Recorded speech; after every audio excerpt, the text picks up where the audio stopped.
Hello. Hello. This is my first time speaking, so please bear with me. Okay. But we're here today to talk about changing our destiny. Well, in order to change our destiny, we first must understand what destiny means. The Google definition for destiny is the events that will necessarily happen to a particular person or thing in the future. A premeditated future, or something that is inevitable. So the question here today is, how can we change something that inevitably should happen to you? For me, it all began in high school, freshman year. I, wanted to become a popular kid. Coming from middle school, I was pretty weird, a little random, still trying to find my way and find my place on this earth. And this was my first real chance to reinvent myself and finally establish a name. I intended on running for student government, since that was a glorified popularity contest, but also I wanted to make a real change and impact on my school. Amidst running for the student government, I gained a love interest as well. It's kind of how it all starts, right? Always a girl. But I felt like everything was going right for me at this time. You get the girl, you're starting to gain some notoriety, everybody's saying hello to you in the hallways, a quick 5-minute walk to my locker turned into a 10-minute journey, so. And the day before my speech, the new love interest I had gained, she broke up with me. And she also, her ending statement to me was, "I'm not voting for you." Yeah, I know, right? But, when you hear that, you would think, you'd be hurt, you'd be mad, you'd be upset because who are you? But I was content. I was completely fine because I knew I had almost half the freshman class rooting for me already. And it kind of just added more fuel to my fire to get the job done and really prove to that individual that regardless of your vote or not, I'm still capable of achieving my goals.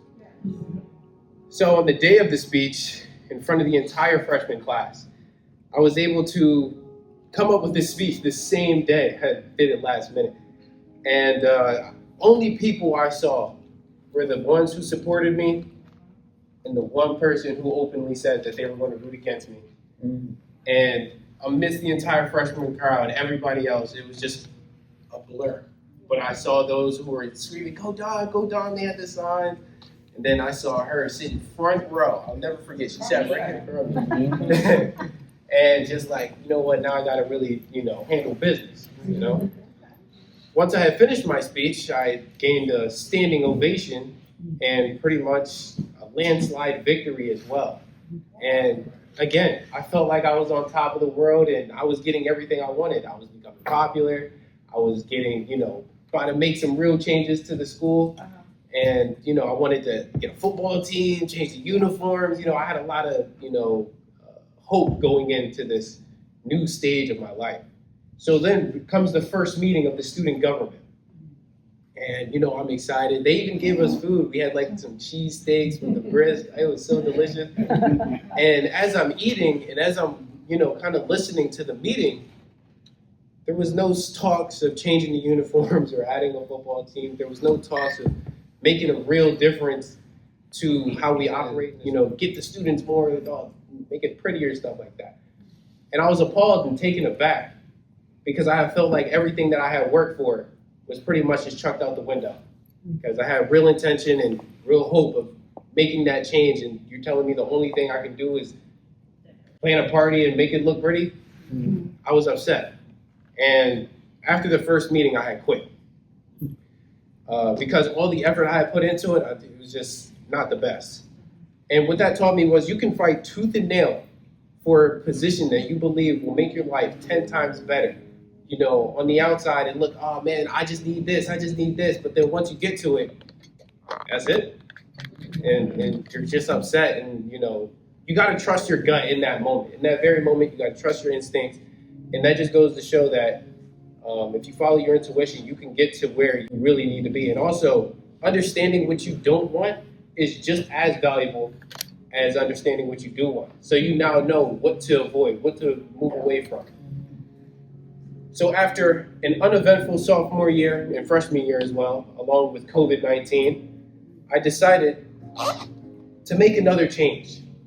I went to my lovely mother and I, told her, I was like, hey, Mom, Philadelphia is starting to get a little bit worse. Crime is running rampant. There was a shooting right outside, my school.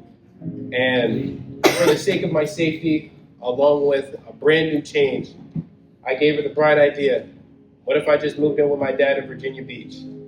Crazy move, but she was like, well, why do you feel like you need to move to Virginia Beach? Well, one, safety, and two, I believe that there's better opportunities out there for me, along with I can get closer to my father and become a better young man. Because what better way to learn than from the direct source, your pops? So I can become the young man I'm, meant to be. So my mom heard all my reasons, and she saw the state of what Philadelphia was looking like at the time, and she was like, you know what, son?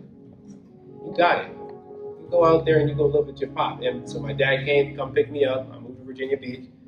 But as soon as I get to Virginia Beach, I'm met with challenges.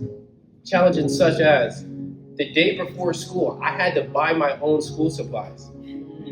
I had to buy my own bike to get to and from not only work, but also to and from school. And my father was often at work, working a labor-intensive job. So whenever he would come back from work, like, yo, Bob, can we do this? Can we do this? He was always too tired to do so. And, it got to a certain point where I felt like I was just trying to survive, make it day by day. And, especially with the structure of the house, it was coming from a home in Philly with my mother, it was very structure-based. But when I moved to Virginia Beach, there was no structure. It was pretty much, you do what you want. I was hanging out with my friends from 2 to 4 in the morning, sometimes I didn't even come home. And to speak more about my friends, avoiding like the house situation, but the people I hung around wasn't any better either. Partaking in vices that an 18-year-old shouldn't.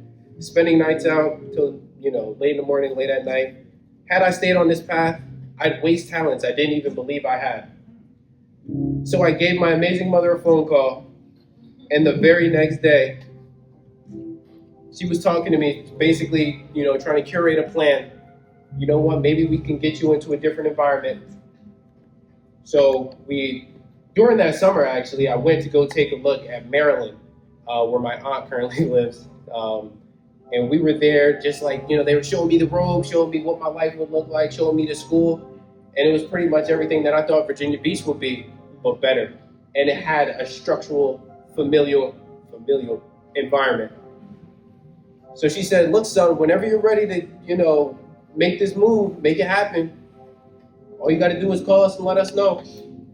And after a few more, weeks of just thinking about it, I gave my mom that call. And the very next day, my aunt and my mother were there to come pick me up from Virginia Beach. Got disenrolled from my Virginia school, and immediately I'm now in Maryland. And this move was important because, it really just goes to show that people were rooting for me this whole time. And had I stayed on that path, Lord knows what I could have missed out on. So by the time I got to Maryland, this was my chance to clean everything up, clean up my life and all that. And that I did. In Virginia Beach, I had passed my junior year with just C's. But by the time I got to Maryland, as the first week, I was in all the basic level classes. But the teacher saw something in me that I didn't see in myself. They put me in honors classes, honors English, and advanced placement government. And I'm sitting there like, well, like this is an involuntary thing. I was like, whoa, I could do what this work is? That's crazy. So, and along with that, in the same year, I was able to get my driver's license and finally graduate. Coming back to a space of structure, just being in that family-based environment where, your strongest supporters are right there at your side at all times. I felt like I was growing out of this old skin and becoming a better young man that I needed to be. But it doesn't end there. As soon as I graduated, I landed a job at T-Mobile.